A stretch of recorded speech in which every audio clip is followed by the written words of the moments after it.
I can't bloody believe that this thing has sold 10 million consoles. This thing has sold 10.83 million units already. I mean, serious question. Who saw this coming?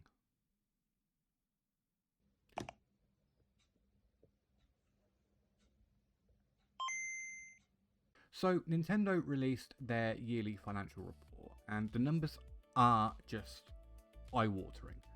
The Nintendo Switch 2 is officially the fastest selling console in history, and I'll be honest guys, I'm gobsmacked. I really am. In a previous video, I predicted that Nintendo was going to have an uphill battle trying to sell the Switch 2 to consumers. After all, the OG Switch was starting to struggle for big name third-party releases, and even Nintendo themselves seemed to kind of be scraping the bottom of the barrel for their own first-party releases.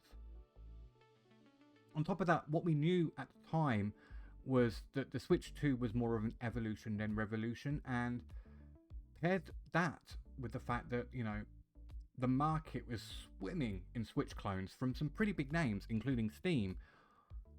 All of this was adding up to Nintendo having a bad time. And then also seeing something like Cyberpunk 2077 running on a handheld, it wasn't going to have the same impact as, say, seeing Skyrim running on a handheld, which is what got me hooked 8 years ago. But with these sales figures, I have no choice but to admit I was wrong. And as I did say in that video, I'm happy to be wrong. I really am. That's great.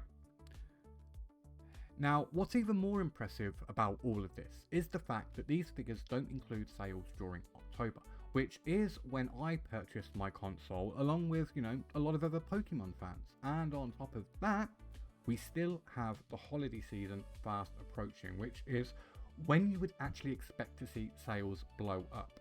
Now, my recommendation for Nintendo is to keep the Mario Kart bundle on the market at least until after Christmas. I know they said they were going to stop doing the Mario Kart bundle around about the fourth quarter, I think it was. I can't remember when they said exactly when they were going to stop it. But if they keep that going until after Christmas, they will probably see a lot more units shift as well, because not everyone is a Pokemon fan, but just Mario Kart has that universal appeal, and come the holiday season, I think that will be a very popular item. So again, just a quick recommendation for Nintendo: keep that bundle on the market just a few more months, and you should see a nice little bump in the figures.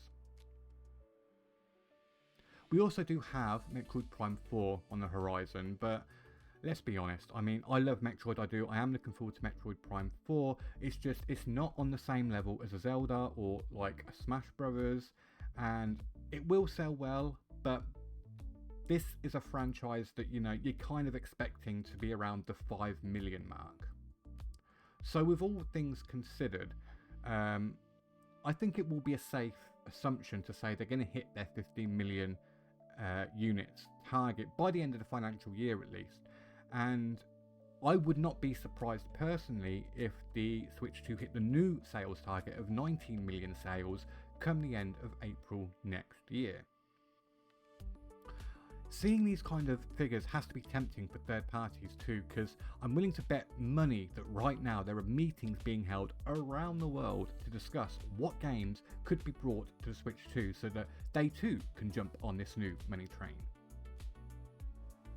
In addition, Nintendo themselves have said that their focus going forward will be development for the Switch 2, meaning all of the first party games that they've been planning that they were going to release on the original Switch will now just be released on the Switch 2. And of course this is great news, because that means that they can utilize the full capabilities of the hardware.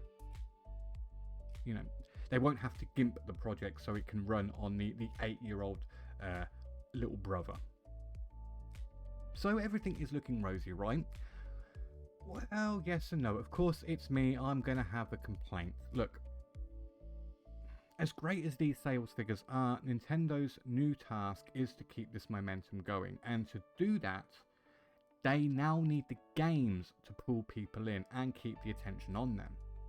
When you look at the original Switch, its launch was extremely sparse in regards to actual launch releases. However, Nintendo did make sure that we had at least one banger a month to release, at least for that first year. Breath of the Wild, it kicked off with Mario Kart 8 Deluxe. There was that new IP in ARMS, which people might not remember, but at the time was generating a lot of interest until, you know, it actually released. After that was Splatoon 2, and that was a big one. That's got its audience. Pokken Tournament was, okay, that was a calendar filler, but all of this was leading up to the main event, the big one, Super Mario Odyssey. So yeah, back then, even though software was scarce, we knew we had this brand new 3D Mario to look forward to. There was plenty to sink your teeth into as well for that first year. From the surprise third-party releases such as Doom and Rocket League, which really did help keep the hype train rolling for those first 2 years. Now, with all of that in mind, looking at the release strategy for the Switch 2, things seem to be a lot more ambiguous. We seem to be getting a lot of Switch 2 editions, which honestly are starting to annoy me, especially in the case of things like Pokemon Legends ZA, where you don't actually get any extra content. It's just a texture and resolution bump, and they charge you a tenner for the privilege, which honestly should be free. But there's no word on a new 3D Mario, or 2D for that matter. There's no Animal Crossing, no new Zelda, no new Smash Brothers, no new mainline Pokemon. You know, all of these titles that have sold 10, 15, 20, 30 million units. The big attractions is what I call them. And the big one, the one that personally hurts me the most and hurts me to my core, no new F-Zero. And fuck off, internet, alright? I still have hope, okay? Don't kill my hope. Now, the games we do know about, such as that new Yoshi Mysterious Book, I believe it is, and the Pokemon Animal Crossing where you control a Ditto, these are fine. But these aren't the main attractions that I previously mentioned. These titles, you know, you're expecting for them to hit around about 3 million units or so. They're not exactly going to pull in new punters, which is my point I'm trying to make. Maybe this is a moot point because A, I mean, we know these games will come eventually, except, of course, F-Zero. But B, since the Switch has backwards compatibility, if there is a bit of a quiet patch in releases, you can always go back into the back catalogue and pick up something that you may have missed the first time around. For me personally, that would be Mario RPG A Thousand Year Door, which I know, I really need to play, and one day I will. But right now, I just feel it's a little concerning, since we had this very clear roadmap with releases for the original Switch, and there was always this new game to get excited about, especially for the first 2 years. And right now, as a Switch 2 owner, I'm happy. I've got all the positives of the original hardware, plus a few new ones, such as mouse controls and GameCube emulation, for example. And it has been good going back to old games that have been patched to have better performance. So overall, I do have few complaints. But with that said, I also feel like I'm in a position where it's like, okay, Nintendo, I've took the bait, I've brought your new hardware, now what? And this ambiguity around the releases isn't just limited to first-party titles.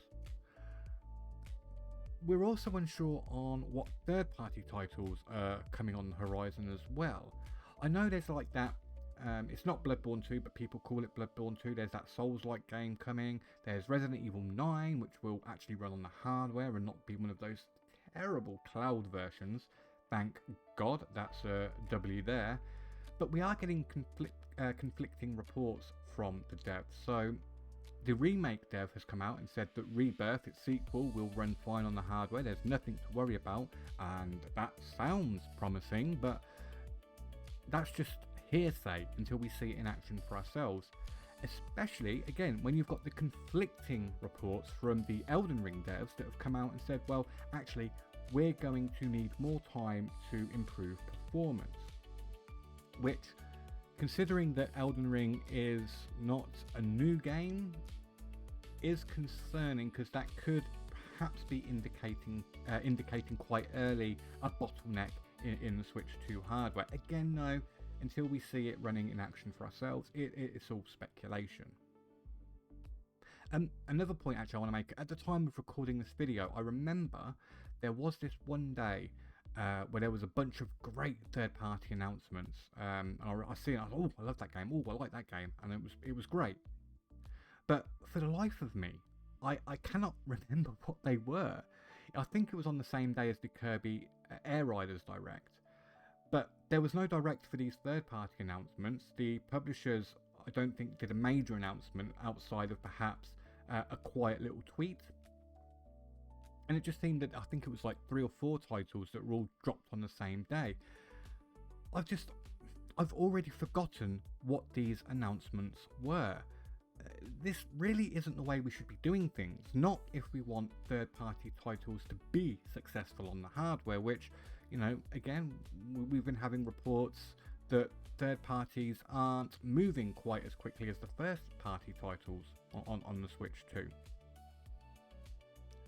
So I do think there needs to be better communication here going forward, perhaps both from Nintendo and from its supporting parties.